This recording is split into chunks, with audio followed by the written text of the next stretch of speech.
I think a lot about documentary photography is about discovery.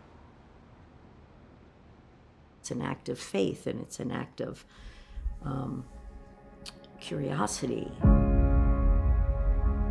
Whether it's the daily life of someone in Kurdistan or somebody on my street in Prince Street, or it's the women who do striptease in the carnivals. I mean, I'm interested in their working lives, the opportunities they do or don't have, and trying to render those or represent as best I can the reality of those lives.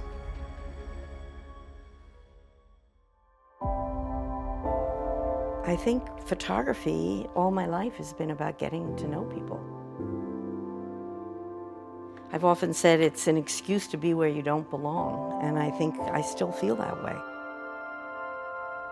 It's almost impossible to imagine 50 years ago that I was in this boarding house making these photographs. That's what led me to photography. I didn't know I was going to be a photographer. I made a series of portraits of each person in the boarding house.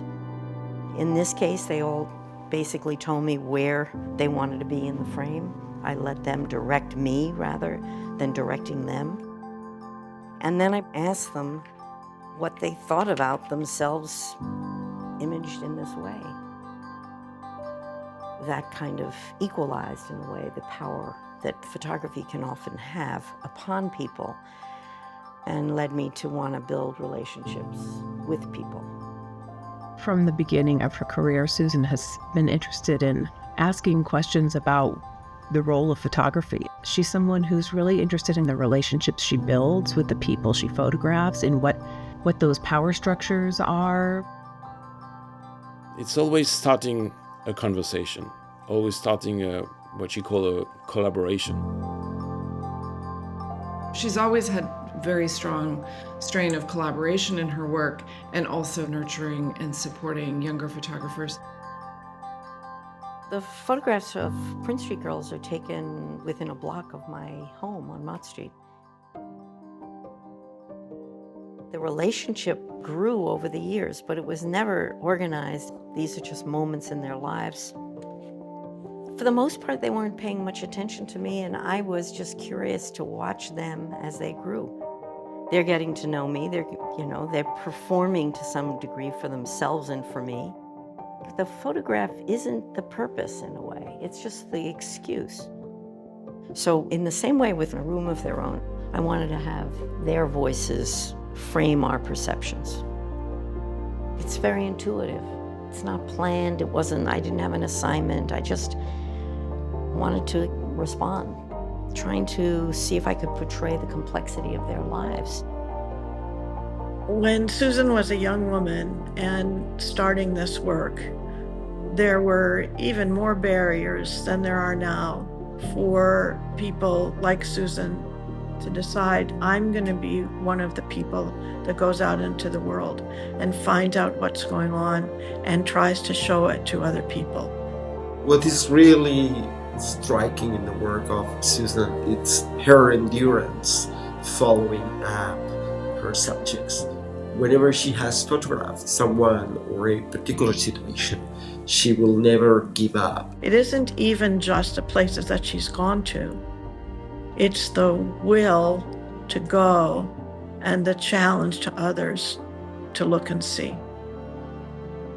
The harmony of a photograph is important to me, but somehow I really hope for more, a connection that's beyond that. To think about the lives of the people that might be in that photograph. You don't know what photographs are going to mean in time. You make them in time, they're a moment of time, and then they become timeless. It's that consistent drive of hers to share with the world those things that she sees. Those images have become part of the photographic documentary vocabulary that we all look to. When I do the work, it's coming from a place of almost a sense of necessity. Somebody has to be there.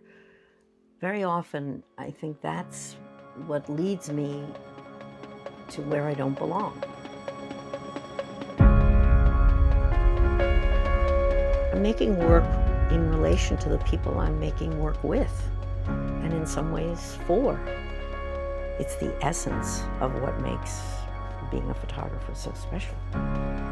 She's an incredibly deserving recipient of an award that's not just about innovation in photography, but also generosity to the field at large. Those decades of work are decades of commitment, and that deserves all the honors that it can get. She becomes almost emblematic of what social documentary really is.